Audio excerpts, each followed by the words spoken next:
বিনাশ নহয়, এইবাৰ মহা বিনাশ হ'ব সন্ত্ৰাসবাদ। সন্ত্ৰাসবাদৰ বিৰুদ্ধে, পাকিস্তানৰ বিৰুদ্ধে এই ব্ৰহ্মবাক্য প্ৰধানমন্ত্ৰী নৰেন্দ্ৰ মোদীৰ। আৰু এই ব্ৰহ্মবাক্যৰে প্ৰধানমন্ত্ৰী নৰেন্দ্ৰ মোদীয়ে আকৌ এবাৰ সকীয়াই দিছে পাকিস্তানক যে এইবাৰ পাকিস্তানৰ নিস্তাৰ নাই। পাকিস্তানে আৰু মাত্ৰ এটা সামান্য ভুল কৰিলে তাৰ পৰিণাম কেনেকুৱা হ'ব সেয়া পাকিস্তানে ভবাতকৈ, পাকিস্তানে কল্পনা কৰাতকৈ অত্যন্ত ভয়ানক হ'ব। কালি প্ৰধানমন্ত্ৰী নৰেন্দ্ৰ মোদীয়ে আকৌ দিছে সেই ইংগিত। আদমপুৰ বিমান ঘাটিত উপস্থিত হৈ প্ৰধানমন্ত্ৰী নৰেন্দ্ৰ মোদীয়ে পাকিস্তানক দিছে পুনৰ সকীয়নি। এইবাৰ জুইৰে প্ৰত্যুত্তৰ দিয়া হ'ব সন্ত্ৰাসবাদক, আৰু এই জুইৰে প্ৰত্যাহ্বান জনোৱা হৈছে। আৰু এয়া জুই ভাৰতৰ শক্তিশালী আকাশমাৰ্গ প্ৰতিৰোধী ব্যৱস্থা, ভাৰতৰ শক্তিশালী এয়াৰ ডিফেন্স ছিষ্টেম, 3 তৰপীয়া 3 খলপীয়া এয়াৰ ডিফেন্স ছিষ্টেম ভাৰতৰ, S-400 সুদৰ্শন চক্ৰ, আকাশ আৰু বৰাক, এই 3 খলপীয়া যি ভাৰতৰ কটকটীয়া সুৰক্ষা ব্যৱস্থা, আকাশমাৰ্গৰ প্ৰতিৰোধী ব্যৱস্থা, আৰু সেই ব্যৱস্থাৰে ভাৰত আৰু সাজু হৈছে পাকিস্তানৰ বিৰুদ্ধে, সন্ত্ৰাসবাদৰ বিৰুদ্ধে যুঁজ দিবলৈ। আৰু সেই ইংগিতে দিছে কালি আকৌ এবাৰ প্ৰধানমন্ত্ৰী নৰেন্দ্ৰ মোদীয়ে। আৰু সুদৰ্শন চক্ৰৰ পৰাক্ৰম, সুদৰ্শন চক্ৰৰ পাৰদৰ্শিতা,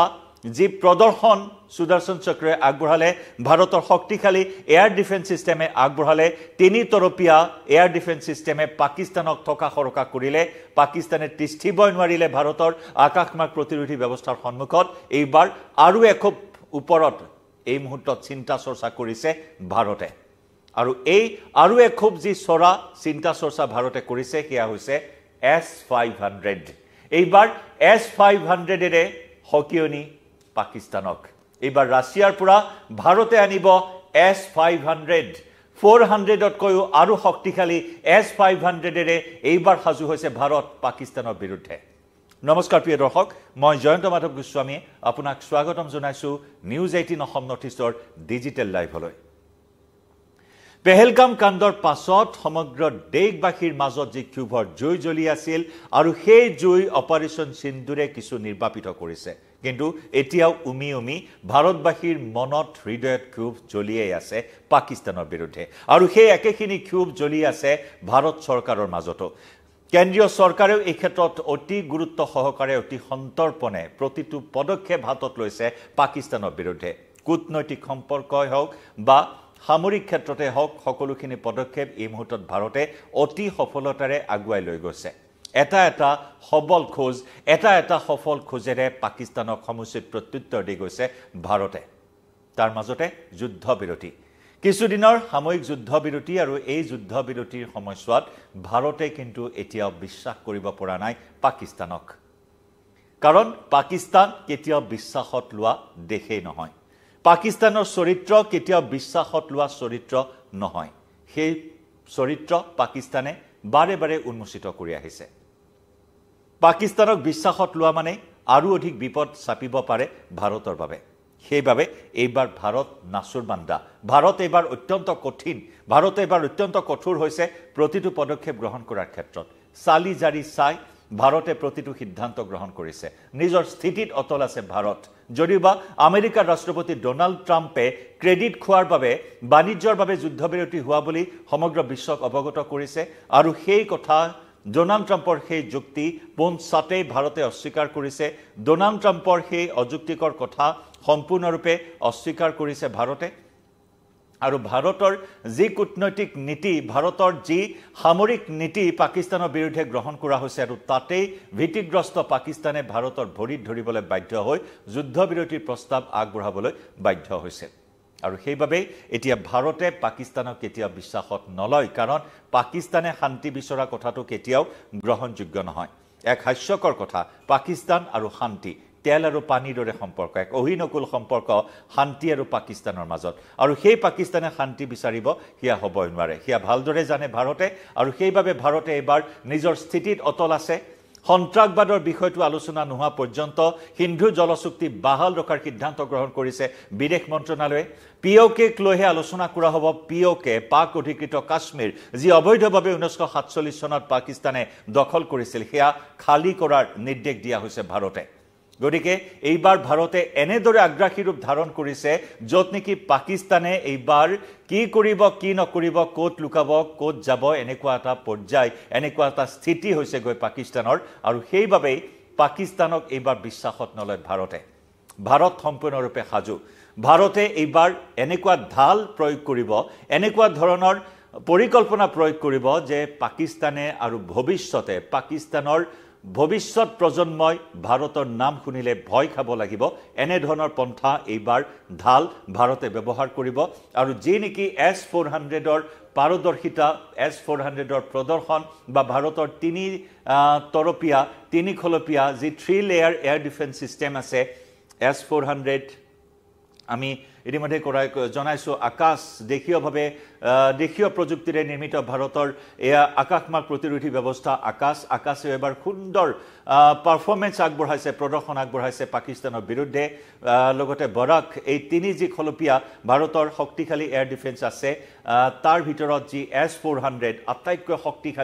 আটাইতকৈ শক্তিশালী ভাৰত বিশ্বৰ ভিতৰতে শক্তিধৰ দেশ ৰাছিয়াৰ পৰা ক্ৰয় কৰি অনা এই S-400 যেনেদৰে এইবাৰ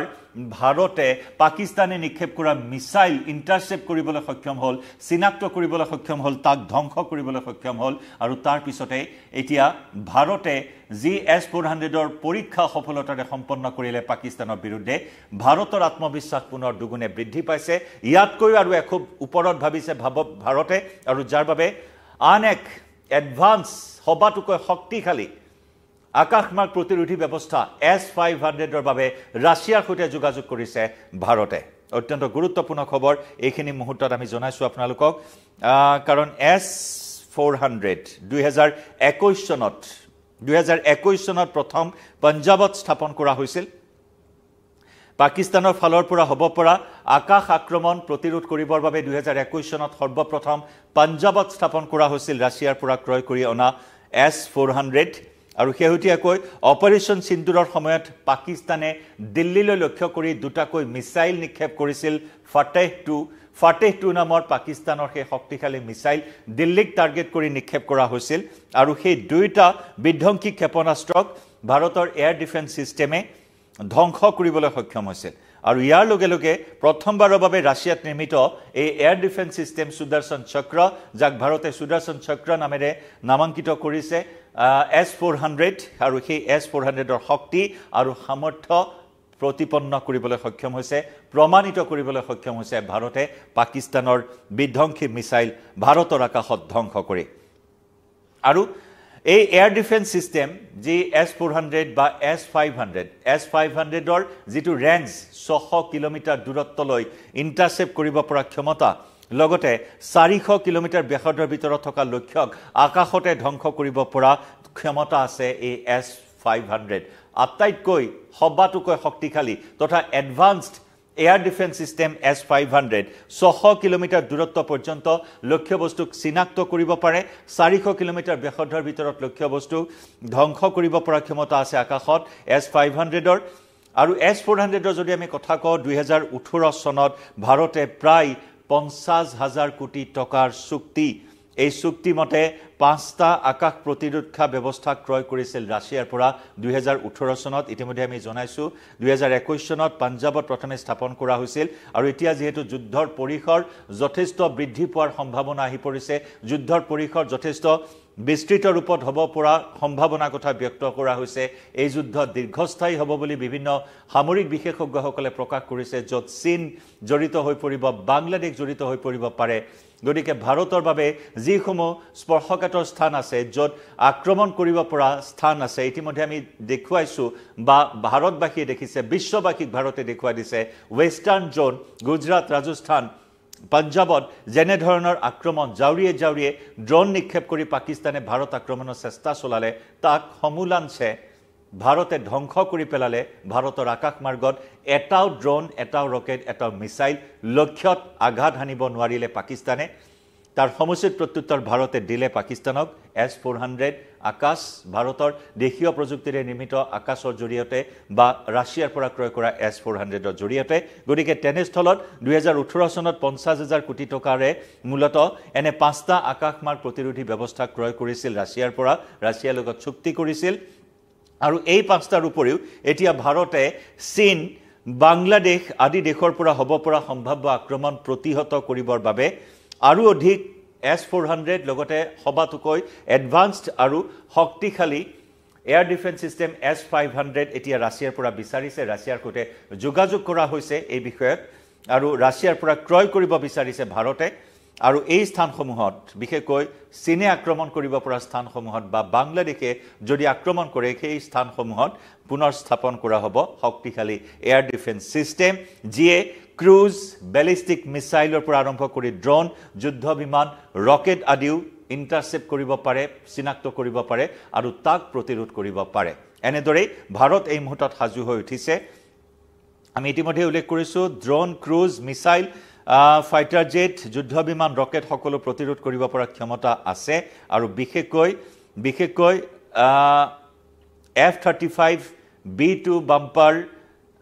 সমান্তৰালকৈ মেক 20 লগতে 10 হাইপাৰসনিক টাৰ্গেট এই মিসাইল S-400 বা S-500 তাক টাৰ্গেট কৰিব পাৰে চিনাক্ত কৰিব পাৰে সেই কথা ইতিমধ্যে কোৱা হৈছে মুঠৰ ওপৰত মোদীৰ পৰাক্ৰম মোদীৰ বাহুবল দেখি এতিয়া পাকিস্তানে থৰকাচুটি হেৰুৱাইছে মোদীৰ বাহুবলী মোদীৰ এই কঠোৰ পদক্ষেপ প্ৰত্যক্ষ কৰি ইছলামাবাদত এক প্ৰকাৰ খলবলি এই মুহূৰ্তত উঠা পৰিলক্ষিত হৈছে মুঠৰ ওপৰত পাকিস্তানৰ এতিয়া নাজল নাথল অৱস্থা যাৰ বাবে সৌদি আৰব ইৰাণ আমেৰিকাকে ধৰি বিভিন্ন দেশৰ ওচৰত আঁঠু কাঢ়িবলগীয়া হৈছে যে ভাৰতে যাতে যুদ্ধৰ পৰা আঁতৰত থাকে তাৰ বাবে আমেৰিকাক ভিক্ষা খুজি আমেৰিকাৰ ওচৰত অনুৰোধ কৰি কাতৰ প্ৰাৰ্থনা জনাই অৱশেষত ভাৰতৰ সৈতে যুদ্ধ বিৰতিৰ ক্ষেত্ৰত আগবাঢ়ি আহিল পাকিস্তান কিন্তু ভাৰতে কেতিয়াও বিশ্বাস নকৰে পাকিস্তানক কাৰণ পাকিস্তান সাপতকৈ অধিক বিষাক্ত সাপকো বিশ্বাস কৰিব পাৰি কিন্তু পাকিস্তানক বিশ্বাস কৰিব নোৱাৰি সেই কথা ভাৰতে ভালদৰে জানে আৰু যাৰ বাবে নিজৰ স্থিতিত অটল থাকি ভাৰতে এইবাৰ কেইবাটাও কঠোৰ চৰ্ত আৰোপ কৰিছে যে ভাৰতে পাক অধিকৃত কাশ্মীৰক লৈ আলোচনা কৰিব ট্ৰেড আৰু টেৰৰ একেলগে নচলে তেজ আৰু পানী একেলগে নবয় কাৰণ পেহেলগামত তেজ বৈছে পেহেলগামৰ সেউজ উপত্যকাত পেহেলগাম ভূস্বৰ্গত যি তেজৰ নৈ বৈছে পাক সন্ত্ৰাসবাদীয়ে গতিকে পানী আৰু তেজ একেলগে নবয় সেই আকো কঠোৰ বাৰ্তা দিছে আৰু যাৰ বাবে এতিয়া পাকিস্তানৰ বিৰুদ্ধে সকলো প্ৰতিৰোধী ব্যৱস্থা সকলো প্ৰতিৰক্ষামূলক ব্যৱস্থা সকলো সুৰক্ষামূলক ব্যৱস্থা ইতিমধ্যে সাজু কৰি তুলিছে ভাৰতে এইবাৰ নিস্তাৰ নাই এইবাৰ ৰক্ষা নাই পাকিস্তানৰ এইবাৰ যদি অকনমানো ভুল কৰে পাকিস্তানে ভাৰতৰ বিৰুদ্ধে যদি আকো কুটাঘাতৰ পৰিকল্পনা কৰে তেতিয়া হলে এইবাৰ পাকিস্তান মাটিৰ লগত ধুলি লগত মিহলি কৰি দিবলৈ সাজু হৈছে ভাৰতে এনেদৰে আৰু পাকিস্তানৰ পৰা আহিব পৰা সকলো প্ৰত্যাহ্বান নেওচিবলৈ এনেদৰে শক্তিশালী এয়াৰ ডিফেন্স সিস্টেম আৰু অধিক মজবুত কৰি তুলিছে ভাৰতে যি ভাৰতৰ এয়াৰ ডিফেন্স সিস্টেম এতিয়া ইজৰাইলৰ আইৰন ডম